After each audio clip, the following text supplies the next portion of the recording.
Hey bitches, this is Tom coming to you from Shanghai and I'm back for another Eurovision reaction video. First of all, Happy New Year to everyone. I hope you had a good festivities. Today I'm going to be continuing on my series where I preview the 2020 season by reviewing the 2019 performances. First of all, a quick update. You may have been wondering where was my Albania video. Essentially, I listened to all the 20 songs and basically I didn't really like many of them. I thought maybe like 2 of them were okay, but they were like, the majority of them I just thought were, I didn't think they were bad, I just thought they were very bland, and essentially the video was just me kind of like skipping through videos. It wasn't very good content.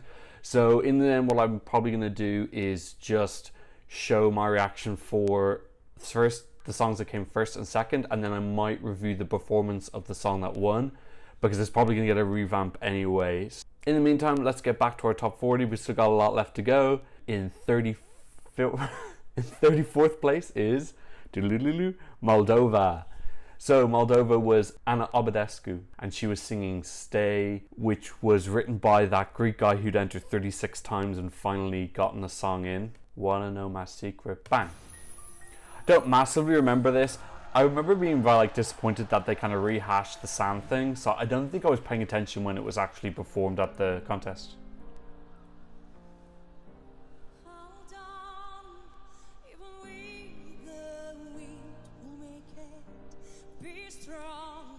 Vocals very good already, you can tell. I had a feeling that she kind of nailed this vocally. She looks grand. I was going to say she looks great. She looks grand. I find it really hard to... you can see as well that the sand thing is fake, which I kind of feel for them. I believe what happened was they weren't able to do it. Maybe they weren't able to hang a camera so that it was being done live. So you can actually see it's a video recording. It just makes it look lamer.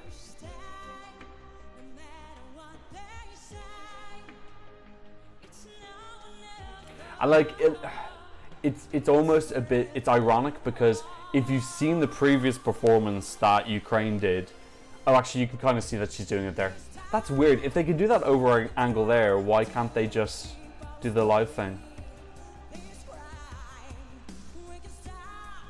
She's got a great performance value. She's real strong vocals. Reminds me a little bit of Annie Lorak.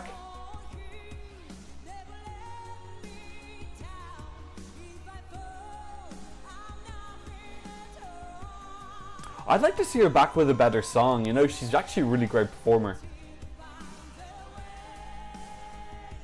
The song is just super dated. In a nostalgic way, but not in a great enough way to not make it feel a little bit out of time.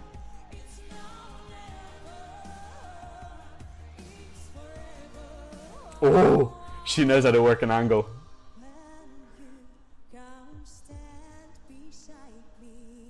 The glass of wine, was that like a half-empty glass of wine on the table?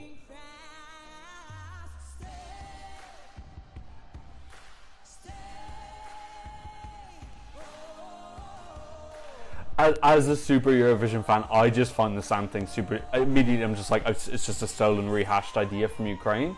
You know, I think a lot of Eurovision fans are going to feel like that. I even feel like a casual fan might remember this because it's a very memorable performance from Ukraine. Oh, she just disappeared. I don't remember that. Where's she going to appear? Oh, she's just gone. Oh, she's that was a little bit just odd.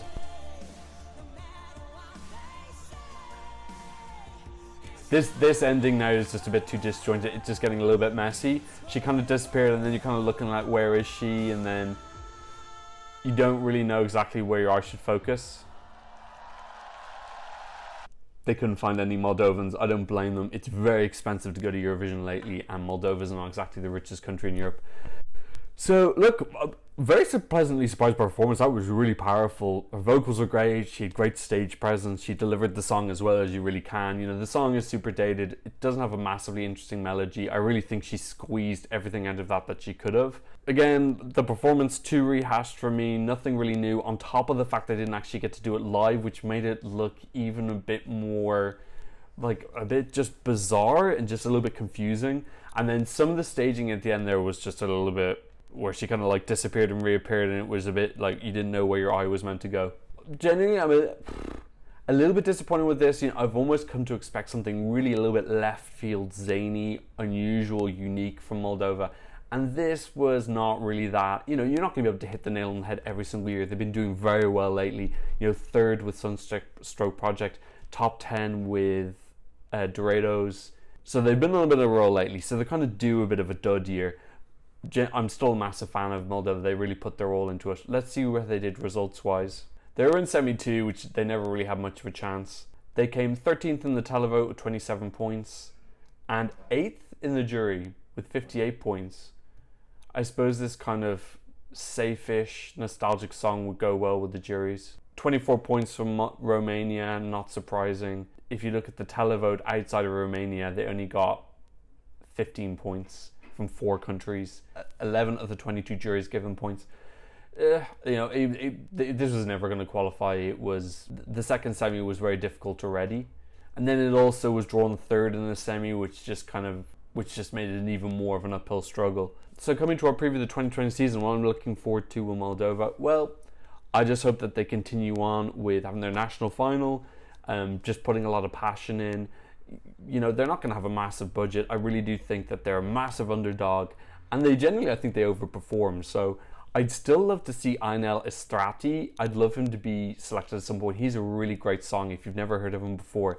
I can't remember the name of it because it's in Moldovan, but it's, let me look it up for you. Yo no mai. I'll leave a link in the description below. He knows how to work a camera as well. He'd be fantastic. I'd love to see him representing them with a really great, upbeat, folksy song. That would be a real wish list for 2020. So overall, a bit in the middle for Moldova. Very happy with the performer. Bit of a cop-out with the actual performance and staging. I always feel like Moldova an uphill struggle though, so fair play for what they manage to do every year. So what did you think of Ana Obadescu's stay? Please leave a comment in the comment section down below. Please like and subscribe if you haven't already. And thanks so much for watching. Hope to see you in another Eurovision reaction video very soon. Goodbye.